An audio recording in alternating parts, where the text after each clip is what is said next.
Hello again, everyone. Welcome to Washington Gun Law TV. I'm Washington Gun Law President William Kirk. Thanks for joining us. Hey, it may seem for a moment that we are stepping outside of our lane and getting involved into heavy politics, but we are going to focus on the legal ramifications of all of this. What am I talking about? I'm talking about Adam Schiff, okay? And what we're going to do is we're going to go over some allegations that have been brought forth by a former Democratic employee, now whistleblower, as to then Representative Schiff and Representative Swalwell also, about intentionally leaking classified information, all in the hopes of undermining President Trump and ultimately indicting him. Now, again, the purpose of this video will not be to tell you what a terrible human being Adam Schiff is. You guys know that, and I'll let Charlie Kirk actually deal with that stuff. But we are going to talk about the law that applies here. So today, let's spend a few minutes and let's talk about how much trouble is Adam Schiff in.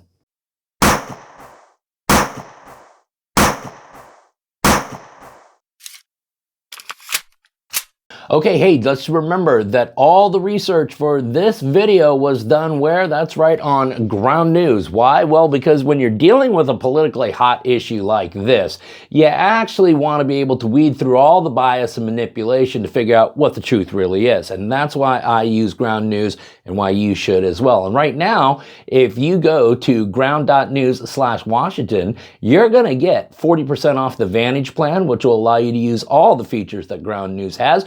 Or you can just go ahead and scan that QR code right there. Listen, if you're ready for the media to start treating you like a big boy or a big girl, visit my good friends at ground.news Washington today. Okay, Dateline, August 12th of this year, as reported by many news outlets, we will link a couple of them down below, a Democratic whistleblower apparently came forward to the FBI number of years ago, actually, claiming that then Representative, now Senator Adam Schiff and his staff would routinely have meetings in which they would discuss how to leak classified information, all in the hopes of not only undermining then President Trump, but also ultimately indicting him. Now, if you just take a step back for a second, I can assure you that while Representative Schiff may have had some types of security clearances, and perhaps a couple of members of his staff did, when we start involving all sorts of members of the staff, you got to understand that any type of classified information that was being communicated to any of the staff members would also constitute violations of law. So keep that in the back of your head. Now, to give you an idea, this whistleblower worked for the House Intelligence Committee for over 10 years. And although they came forward with this information and concerns way back in 2017, after conducting an investigation, the FBI ultimately determined to go no further. Now, this was all discovered by now current director Kash Patel, who has declassified a lot of this material.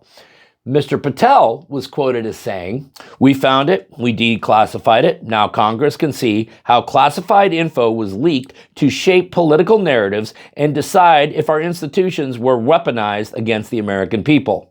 Now, the FBI apparently has interviewed this person as recently as 2013, and they provided details in which Representative Schiff would have these large staff meetings in which classified information would then be shared, and then the team would strategize on how to release it. And one of the primary leakers ultimately turned out to be Representative Eric Swalwell, which should come as a shock to nobody, but then implicates Representative Swalwell in the legal ramifications that we will discuss in a moment. And that gets us to the $64,000 question, which is, how much trouble are these two in? Well, this is, of course, the legal angle that allows us to get back into our lane here, because what we do here at Washington Gun Law is very simple law to English translation. We're going to talk about two important legal concepts. One is a statute, that is 18 United States Code Section 798.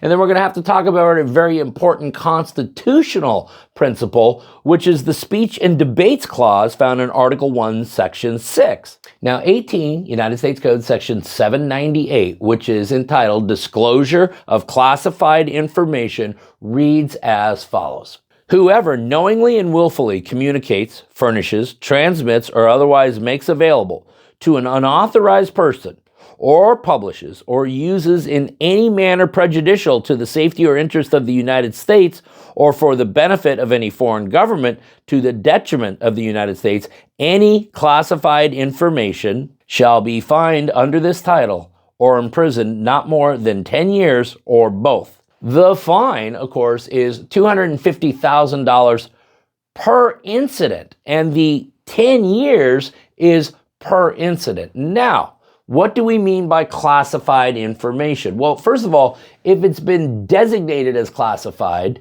then it is classified, okay? The statute refers to it this way. The term classified information means information which, at the time of a violation of this section, is, for reasons of national security, specifically designated by a United States government agency for limited or restricted dissemination or distribution. So again, anything that has been designated as classified is therefore classified under this statute. Now, again, I want you to start thinking about all of the possibilities, because if it is per incident, we're talking about multiple staff meetings with multiple individuals engaged and multiple leakers, all of which are acting at the direction of then Representative Schiff.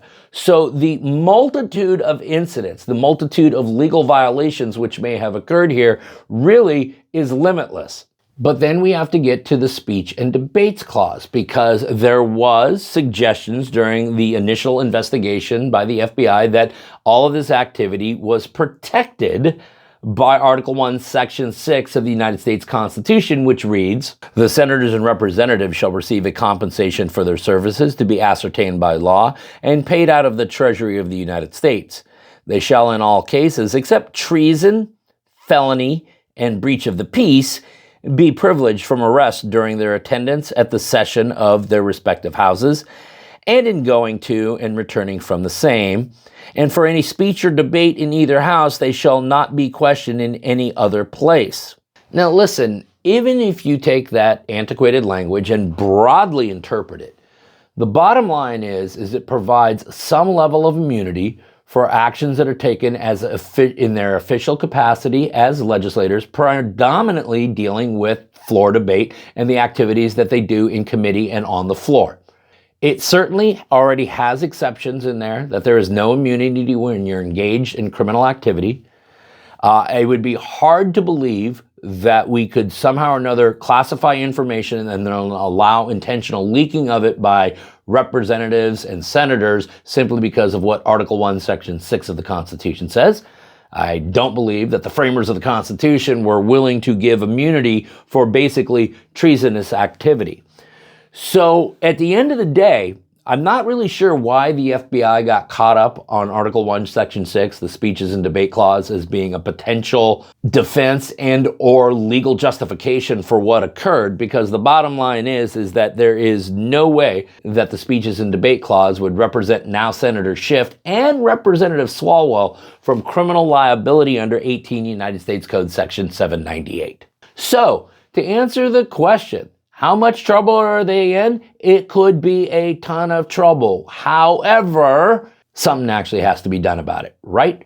Because we have seen all sorts of things come to the surface in the last few months. We have seen all sorts of things that we had many times suspected, but now has been absolutely, positively, and definitively proven. And yet we still wait for any level of legal accountability for any of these actions. So this will now be added to a long list of other allegations which now have been proven true, but there has not been any legal accountability. Okay, listen, we're gonna go ahead and link up all the stuff that we relied on in making this video down below so that you don't have to take our word for it. You can geek out on it for yourself. If you got any other questions about this or anything else related to what's left of our Second Amendment rights, you guys should know how to get a hold of Washington gun law by now. But if you don't, that's okay. That information is down in the description box. If you got an idea for a video that we should be doing around here, you click on that link right there and you tell us all about it. If you want to subscribe to our monthly newsletter, that information is down there in the description box. And then finally, and most importantly, let's everyone remember that part of being the lawful and responsible gun owner, like we talk about all the time here, is to know what the law is in every situation and how it applies to you in any instance that you may find yourself. Until next time, thanks for watching and stay safe.